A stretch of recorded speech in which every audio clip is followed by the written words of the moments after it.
The 2025 Tesla Cybertruck Beast faced one of the most revealing assessments any new truck can meet. A full overlap frontal impact into a rigid barrier at 35 miles per hour under New Car Assessment Program conditions. In plain terms, this is the classic head-on crash that measures how well the structure, airbags, seatbelts, and restraints protect real people in real seats. For this configuration, engineers placed a 50th percentile male dummy in the driver's seat and a 5th percentile female dummy up front, then recorded forces on the head, neck, chest, thighs, and lower legs, while also tracking how much the cabin moved or deformed.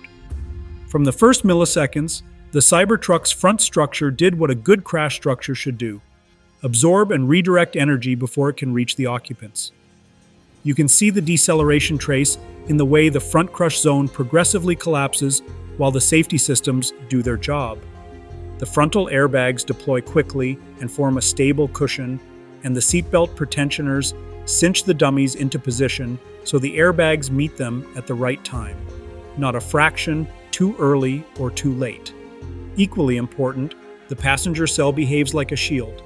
The A-pillars and roof rails stay put, the footwell maintains space for feet and ankles, and there is minimal steering column movement toward the driver.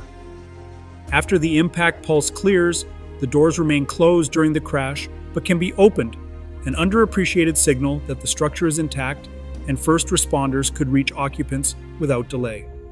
Dummy readings tell the human story.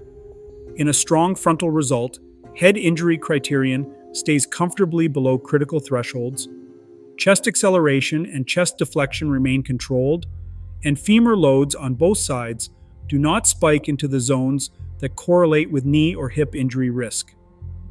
Tibia indices and axial forces, good indicators for lower leg injury, stay out of the red. That balance is what modern restraint orchestration is all about. Belt load limiters, sharing the work with airbags that are tuned for these exact body sizes. Beyond numbers, the small things matter. The windshield stays bonded, keeping the cabin sealed from debris. The steering wheel and pedals return near their pre-crash positions, another indication of low intrusion. Cables, pyros, and battery protection keep thermal and electrical systems calm throughout the event, so the scene remains stable. If you care about the day-to-day safety of a large, quick electric truck, this frontal test is the baseline you want to see. A cabin that holds its shape, restraints that manage energy cleanly, and post-crash operability that makes rescue straightforward. If this helped, please do not forget to like, subscribe, and hit the notification bell so you catch the next round of real-world vehicle tests.